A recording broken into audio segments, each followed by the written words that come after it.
A very good morning to you from a sunny Boone, North Carolina, where I've literally just finished, as in about 5 minutes ago, watching Manchester United claw to victory against Watford in what was a much more tense final 10 minutes than the first 85, really. But in the end, we got the job done, and that's what counted. It looked for a minute like we were going to get frustrated, like we were going to get a bit screwed over by a penalty at the end. But thankfully, the luck was on our side in the end, and we showed the resilience to go and get the 3 points. We played Watford today, and we got the 2-1 victory. All in all, fantastic performance, I thought. Well, maybe fantastic's a bit of a strong word. It was an adroit performance from Manchester United. We got the job done, and I feel like in this day and age, you can't play brilliantly 38 games in the season, but if you can get those wins when you're not playing well, that's the hallmark of champions, and that's exactly what we did today. Now, not to say we didn't play well, we maybe weren't at our highest level. We were probably in second gear for most of the game today, and we almost got caught out for that at the end, as I mentioned.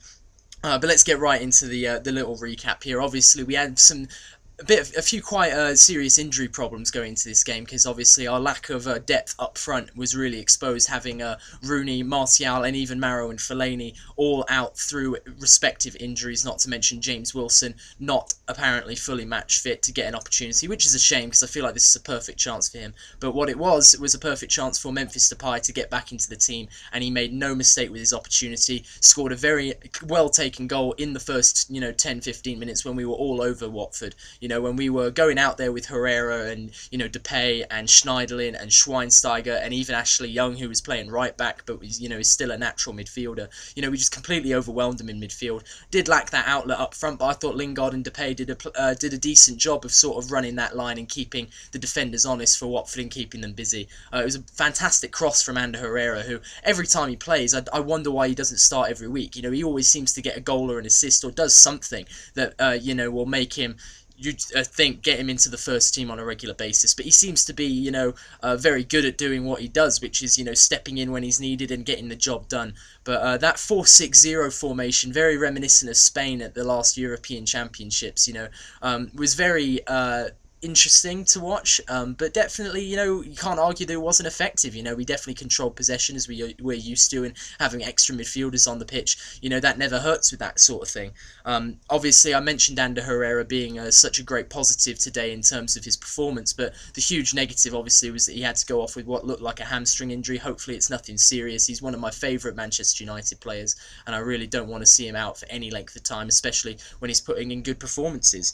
As the game sort of wore on, as is characteristic of United and really any team with a 1-0 lead, we sort of took it down and sort of were playing for the 1-0 towards the end, as you would. We haven't, prior to this game, we hadn't conceded a goal in something like 650 minutes, so it looked like it was petering out to a 1-0 victory. But Watford had their opportunities. De Gea was very sharp again. I mean, we've said it time and time again. He will get us 15-20 points a season just by himself. There were a couple of moments there where I look and I think there's no way Sergio Romero is saving that. There is no way that half the goalkeepers in the Premier League are saving that, but De Gea is saving that. And that is a huge part of a championship winning team. You look at Arsene Wenger, made one investment in the summer, and that was in a world-class goalkeeper, and it's done a world of good for Arsenal. He's probably saved them a few points already, not to mention he's blown them a couple of points, but we won't talk about that here.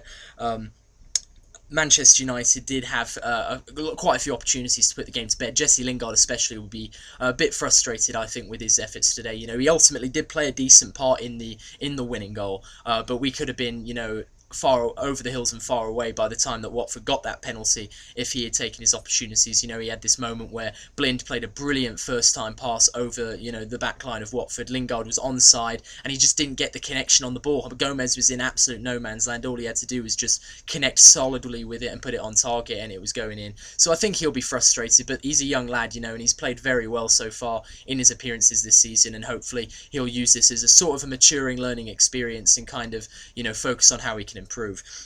But we really did get out of jail there. I thought Rojo's challenge was silly. It didn't need to happen. Smalling was coming into cover. Igalo's back was to the goal, and it almost cost us, two very valuable points. You've got to remember that winning this game has put us on the top of the league, at least for a few hours.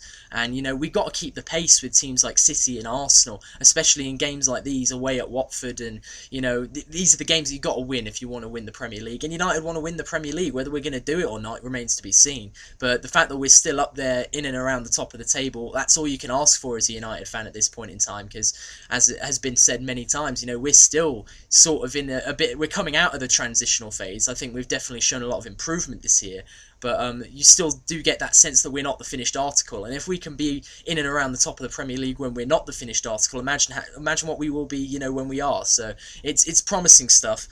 We showed great character. I mean, 5 minutes from the end to get to concede a penalty that, I mean, it was a penalty, but you know, it was a bit, you know, it wasn't Stonewall. It could have been. I've seen those not given, put it that way. And the ref gives it. You know, we concede the goal, and you're sort of thinking most teams would wilt. You know, I could think of teams that would even concede another goal.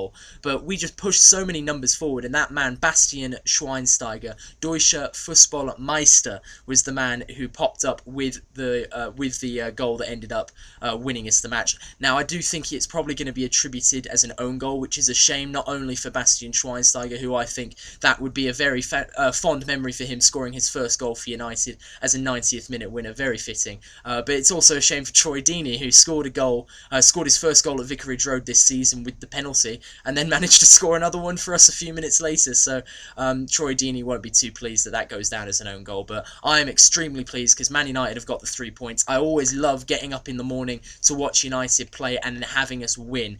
Getting up at 7:45 for the Newcastle game was absolutely dire, and not only did we drop the 2 points, I sort of went away from it feeling like I just wanted to go back to bed, whereas now I sort of feel ready for my day because now I can watch all the football in peace knowing that we've gotten our job done. So with all that being said, Morgan Schneiderlin is my man of the match. I thought he was instrumental in breaking up play in midfield and really keeping Watford quiet. I also think that Bastian Schweinsteiger obviously deserves an honourable mention, not only for the goal, but just in every part that he played in the build-up to that second goal, especially because he was the one who was driving us forward. He was the one who was, you know, creating that opportunity, and the goal ultimately came from one of those short corner routines that I've been, you know, ribbing so long, and it sort of worked its way to Lingard. Lingard had a shot, Gomez couldn't clear it, and you know, it was a really tight angle. I didn't think Schweinsteiger was going to put it in, but as soon as that ball crossed the line, I went absolutely ballistic. So I'm in a very good mood today. Hope you all have a good Saturday wherever you are. Chuck a like on the video, comment if you fancy. Thanks for watching.